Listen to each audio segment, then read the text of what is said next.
नमस्कार। आज़ाद सिपाही के हेल्थ इज़ वेल्थ शो में आप सभी का स्वागत है। मैं हूं जूही सिंह। आज हमारे साथ मौजूद है मशहूर फिजिशियन डॉक्टर मयंक प्रियरंजन। आज हम इनसे विभिन्न विषयों पर चर्चा करेंगे। आज का हमारा टॉपिक है post Covid complications and precaution. Welcome doctor. आज हम जानेंगे पोस्ट कोविड यानी कोरोना के बाद पेशेंट को क्या क्या दिक्कतें फेस करनी पड़ती है। जी, पेशेंट्स अक्सर कोविड के बाद जब डिस्चार्ज होते हैं तो कुछ कॉमन जो प्रॉब्लम्स होते हैं उनको फेस करना पड़ता है। जैसे कि सबसे कॉमन जो दिक्कत है वो उनको थकान की रहती है, उसको हम फटीग कहते हैं बेसिकली। पेशेंट अक्सर बहुत लंबे टाइम तक हॉस्पिटल में स्टे करते हैं। एवरेज स्टे हमने देखा है कि depending upon patient to patient 10 days से लेके मैक्सिमम 40-45 डेज तक भी लोगों का गया हुआ है, जो बहुत क्रिटिकल स्टेज में आएगा। तो ऐसे स्टेज में because of various medications and because of prolong bed rest, तो उसकी वजह से पेशेंट को डिस्चार्ज के बाद भी काफ़ी थकान फील होता है। सेकेंड थिंग, इनको सांस की दिक्कत उस टाइम पे भी रहती है, थोड़ी बहुत दिक्कत। अक्सर ऑक्सीजन सैचुरेशन पेशेंट का डिस्चार्ज के बाद 95% से ऊपर ही आता है, बट चूँकि लंग्स में कोविड के बाद देखा गया कि सिकुड़ेंसी आ जाती है, उसको हम पोस्ट कोविड फाइब्रोसिस कहते हैं। तो उसकी वजह से लोगों को अक्सर सांस का थोड़ा बहुत दिक्कत फील होता है। पेशेंट अक्सर कंप्लेन करते हैं कि जैसे हम पहले जो हमारी एक्सरसाइज कैपेसिटी थी या जैसे हम आराम से चल फिर पाते थे, अब वैसा हमें फील नहीं हो रहा है। तीसरी दिक्कत जो उनको फेस करना पड़ता है वो है कि बहुत लोग जो होते हैं, कुछ लोगों को डिप्रेशन बहुत फील होता है, थोड़े सदमे में आ जाते हैं because of prolonged hospital stay, या फिर वो ऐसे इन्वायरमेंट में रहते हैं जहाँ पे लोग मास्क और पीपी किट पहन के पूरे दिन घूमते रहते हैं, तो उनको अपने लव्ड वन से मिल नहीं पाते हैं, बात तो फ़ोन पे कर पाते हैं, फैमिली को देख नहीं पाते हैं। तो इन सब इश्यूज़ की वजह से एक थोड़ा डर सा रहता है कि इतने लंबे टाइम तक जो ऐसे स्ट्रेसफुल इन्वायरमेंट में रह जाए तो थोड़ा डर सा रह जाता है उनको। प्लस ये भी थोड़ा डर रहता है कि दोबारा कहीं मुझे ऐसी बीमारी ना हो जाए और दोबारा मुझे उतने दिन तक हॉस्पिटल में ना रहना पड़े। एक ये इशू उनके पास कॉमनली रहता है। और फोर्थ एंड मोस्ट कॉमन जो होता है वो दवाइयों के साइड इफ़ेक्ट्स होते हैं बहुत सारे। बहुत लंबे टाइम तक उनकी दवाइयाँ यहाँ पे चलती रहती हैं हॉस्पिटल स्टे में। सर, जैसा आपने बताया कि दवाइयों के काफ़ी साइड इफ़ेक्ट फेस करने पड़ते हैं, तो क्या साइड इफ़ेक्ट होते हैं जिनको कोरोना हो जाता है? इतनी सारी जो मेडिसिन चलती हैं उसके क्या साइड इफ़ेक्ट होते हैं? अक्सर जो पेशेंट कोविड में रहते हैं तो कोरोना की दवाई जो कॉमनली दी जाती है यहाँ पे, जैसे कि रेमडेसिविर नाम की दवाई ये सब दी जाती है। उसके अलावा सेकेंडरी निमोनिया से बचने के लिए बहुत सारे ब्रॉड स्पेक्ट्रम एंटीबायोटिक्स दिए जाते हैं। तो उन एंटीबायोटिक्स की वजह से पेशेंट का जो पेट का जो हेल्दी बैक्टीरिया होते हैं, जो बेनिफिशियल बैक्टीरिया होते हैं, जो गट के जो आंतों के इंटीग्रिटी को मेंटेन रखते हैं और हम नॉर्मल जो हमारा दिनचर्या होता है, जो स्टूल पास करते हैं, उसमें जो हेल्प करते हैं, तो वो पूरा डिस्टर्ब हो जाता है। तो डिस्चार्ज के बाद ही पेशेंट को कुछ हल्के फुल्के एंटीबायोटिक पे डिस्चार्ज करना पड़ता है या बहुत सारी दवाइयाँ चलती हैं। तो उसकी वजह से पेट का जो अपसेट है बेसिकली, जैसे कि ज़्यादा एसिडिटी होना, गैस ज़्यादा पास होना, लैट्रिन ठीक से नहीं होना, ये सब कॉमन दिक्कतें जो है ये पेशेंट जनरली फेस करते हैं। ये कॉमन साइड इफ़ेक्ट्स होते हैं। उसके अलावा कुछ स्पेसिफिक साइड इफ़ेक्ट्स होते हैं दवाई के, जैसे कि एक पर्टिकुलर दवाई है जो आजकल पोस्ट कोविड में काफ़ी यूज़ किया जा रहा है, परफेनिडोन नाम की दवाई, जो पोस्ट कोविड लंग जो सिकुड़न होती है उसको पोस्ट कोविड फाइब्रोसिस हम कहते हैं। तो उसके प्रोग्रेशन को रोकने के लिए, उसको थमने के लिए हम दवाई दी जाती है परफेनिडोन नाम की। तो उसमें अक्सर देखा जाता है कि लिवर एंजाइम्स कभी कभी एलिवेट हो सकते हैं उसकी वजह से। तो उससे बचने के लिए ये हमें ध्यान रखना पड़ता है कि हम जब भी वो दवाई स्टार्ट करें तो हम लिवर एंड किडनी फंक्शन वो पहले से हम करा लें और लिवर एंजाइम्स हम देख लें। और पेशेंट को हम रेगुलरली बोलते रहते हैं कि अब जब भी नेक्स्ट विजिट पे आएँ तो जो लिवर एंजाइम्स होते हैं SGOT SGPT वो करा के आएँ, और उसको मॉनिटर करते करते ही हम वो दवाई को आगे कंटिन्यू रखते हैं। तो ये कुछ कॉमन साइड इफ़ेक्ट्स, जैसे किसी को थोड़ी उल्टी की शिकायत रहती है इन सब मेडिकेशंस की वजह से ही। तो उन सब के लिए सबसे पहली बात तो एक थोड़ा मैं आश्वासन देना होता है कि ये दवाइयाँ कुछ टाइम तक चलेंगी और विद टाइम ये चला जाएगा। और फिर उनसे बचने के लिए कुछ एंटासिड्स दवाइयाँ होती है या कुछ सिम्टोमेटिक रिलीफ के लिए कुछ दवाइयाँ होती है वो दी जाती हैं। तो मोस्ट कॉमनली यही सब साइड इफ़ेक्ट देखने को मिलता है पेशेंट्स।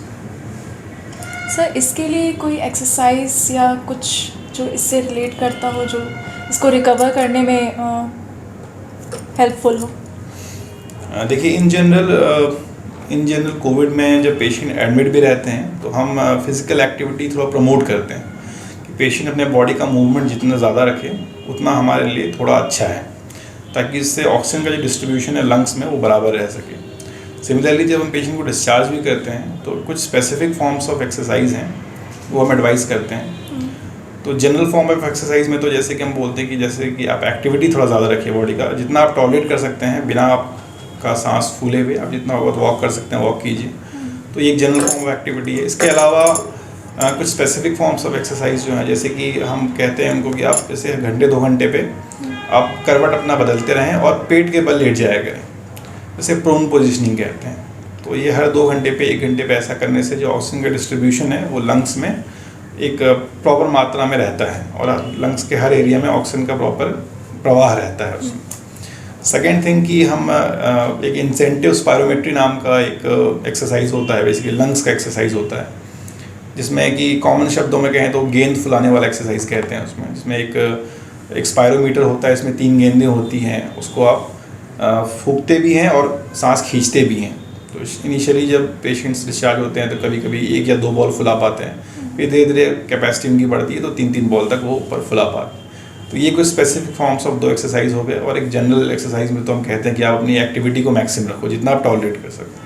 जो हमने जाना अभी कि क्या क्या एक्सरसाइज ज़रूरी है, क्या प्रॉब्लम्स फेस करने पड़ते हैं पेशेंट को, इससे बचने के लिए क्या प्रिकॉशन और रख सकते हैं जिन्हें मतलब कोविड ठीक हो गया है दोबारा ना हो, जो डर बना रहता है, क्या प्रिकॉशन रखें कि उन्हें ये सारी प्रॉब्लम फिर से ना फेस करनी पड़े? देखिए, फर्स्ट ऑफ ऑल हमें पेशेंट को एश्योर करना पड़ेगा कि ये जो भी दिक्कतें वो फेस कर रहे हैं पोस्ट कोविड के बाद। कोविड एक बेसिकली टाइम रिलेटेड डिजीज़ है और टाइम के साथ ये अच्छा हो जाना है।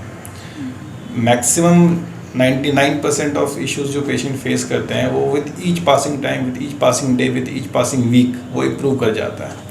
तो फर्स्ट ऑफ ऑल पेशेंट के रिलेटिव्स जो उनको अटेंड करें, उनके अटेंडेंट्स और डॉक्टर्स को भी एश्योर करना पड़ेगा कि ये एक टाइम रिलेटेड डिजीज़ है और टाइम के साथ आप डेफिनेटली इम्प्रूव कर जाएंगे। उसके अलावा कुछ बेसिक प्रिकॉशंस रखना होता है, क्योंकि कोविड के बाद पेशेंट का जो लंग होता है वो थोड़ा सा कॉम्प्रोमाइज़ हो जाता है। बहुत पेशेंट्स में काफ़ी एक्सटेंसिव फाइब्रोसिस भी डेवलप कर जाती है, जो फाइब्रोसिस का मतलब सिकुड़न कह लीजिए उसको आसान भाषा में, जो सिकुड़न डेवलप कर जाती है, तो they are prone to lung infection. Recurrent या सेकेंडरी निमोनिया कह लीजिए, उससे वो पेशेंट प्रोन होते हैं। एक नॉर्मल आदमी आसानी से निमोनिया कैच नहीं करता, लेकिन उनका जो लंग है वो कॉम्प्रोमाइज़ हो जाता है और वो निमोनिया कैच कर सकते हैं। तो हमें इनको एडवाइस करना चाहिए कि ये क्राउडेड प्लेसेस को डेफिनेटली वो अवॉइड करें इनिशियली, एटलीस्ट 1 और 2 मंथ्स, जब तक वो थोड़ा सा उनका लंग कॉम्प्रोमाइज़ है उस टाइम अपने क्राउडेड प्लेसेस को वो बिल्कुल अवॉइड करें, ताकि दूसरों का जो खांसी का कोई बैक्टीरिया है या टीबी है वो उनको कैचअप आसानी से ना कर पाए। सेकेंड थिंग है ये है कि जैसे कि हम पहले डिस्कस कर दी क्या क्या प्रॉब्लम्स पेशेंट को फेस करना पड़ता है, जैसे थकान का इशू रहता है और कुछ लोग डिप्रेशन में होते हैं, कुछ दवाइयों के साइड इफ़ेक्ट्स होते हैं, सांस फूलने की दिक्कत रहती है। तो इनके लिए फ़र्स्ट एंड फॉरमोस्ट तो जैसा कि कुछ एक्सरसाइज अभी हम डिस्कस कर रहे थे कि वो हम जनरली एडवाइस करते हैं कि वो पेशेंट करते रहें। तो जो पुराने प्रॉब्लम्स जैसे कि हम डिस्कस कर रहे थे क्या क्या प्रॉब्लम्स पेशेंट फेस करते हैं, तो उनसे बचने के लिए हम क्या कर सकते हैं। तो जो एक्सरसाइज हमने बताया वो एक डेफिनेटली वो करना है, जो 2 स्पेसिफिक एक्सरसाइज हमने बताया। उसके अलावा एक जनरल एक्टिविटी हमें प्रमोट करना है पेशेंट के द्वारा, कि अपने बॉडी को वो फिज़िकली जितना एक्टिव रखें उतना ही ज़्यादा उनका धीरे धीरे एक्सरसाइज कैपेसिटी बढ़ेगा, उतना ही ज़्यादा उनका लंग भी एक्सपैंड करेगा और उतना ही ज़्यादा उनका ऑक्सीजन सैचुरेशन भी टाइम से बढ़ेगा और फिर एक जनरल वेलबींग उनकी प्रमोट होगी। तो हमें ग्रेडेड एक्सरसाइज थेरेपी इसको कहते हैं कि आप टाइम के साथ अपने कैपेसिटी के अनुसार आप अपने एक्सरसाइज कैपेसिटी को बढ़ाइए। अगर कोई पेशेंट चल पाते हैं तो थोड़ा फास्ट चलने कहते हैं, उसको ब्रिस्क वॉकिंग कहते हैं। अगर कोई पेशेंट थोड़ा फास्ट वॉक कर पाते हैं तो हम थोड़ा सा और उनको स्टेप अप करने कहते हैं कि आप स्टेयर्स क्लाइंब कीजिए या थोड़ा और फास्ट वॉक कीजिए या अपना जो डिस्टेंस ऑफ वॉकिंग है वो बढ़ाइए। दूसरी बात है कि जो डिप्रेशन वगैरह का इश्यूज़ रहता है पेशेंट में, तो अगेन इसमें एश्योरेंस और फैमिली का बहुत बड़ा रोल होता है। हमें उन्हें एश्योर करना पड़ेगा कि एक बार जैसे कोविड हो जाता है तो उसकी इम्यूनिटी कुछ टाइम तक रहती है। एग्जैक्टली कितना टाइम तक रहता है कहना थोड़ा मुश्किल है, डाटा बहुत वेरी करते हैं इसके रिगार्डिंग। इनिशियली कहा जाता था कि 3-4 मंथ्स रहता है, अभी कहते हैं कि शायद 7-8 मंथ्स भी रहता है उसका इम्यूनिटी। बट एक पार्शियल इम्यूनिटी कहा जाता है कि पेशेंट के अंदर डेवलप हो जाती है। तो एश्योरेंस हमें देना चाहिए कि अब ये हुआ है तो दोबारा आपको होने के चांसेस कम हैं।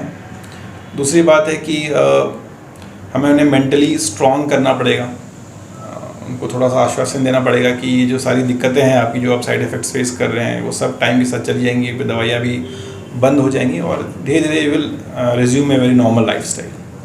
ठीक है, तो ये सब करते करते पेशेंट जनरली ये टाइम जैसे जैसे बीतता है तो पेशेंट खुद भी समझ जाते हैं कि हाँ अब चीज़ें चूँकि हमारी ठीक हो रही है तो हाँ वी विल बी ओके। तो एक एश्योरेंस टाइम के साथ पेशेंट में एक अपने आप आ भी जाता है। तो यहाँ पे doctor patient relationship as well as जो फैमिली का इन्वॉल्वमेंट है वो बहुत मायने रखता है। आज हमने पोस्ट कोविड और इसके साइड इफ़ेक्ट के बारे में जाना, साथ ही हमें पता चला कि इसके लिए क्या क्या प्रिकॉशंस ज़रूरी हैं, एक्सरसाइज ज़रूरी है, कुछ मेडिसिन चलेगी पर घबराना नहीं है। आने वाले नेक्स्ट पार्ट में हम डायबिटीज़ के बारे में बात करेंगे, जो कि आम लोगों के जीवन का एक हिस्सा बन चुका है। आज़ाद सिपाही में आज के लिए इतना ही। बाकी खबरों के लिए जुड़े रहिए आज़ाद सिपाही के साथ और हमारे इस YouTube चैनल को ज़रूर सब्सक्राइब करें, साथ ही हमारे Facebook पेज को भी लाइक करें। साथ ही अगर कोई कन्फ्यूज़न हो या किसी और टॉपिक के बारे में आप जानना चाहते हो तो हमें कमेंट सेक्शन में ज़रूर कमेंट करें। धन्यवाद।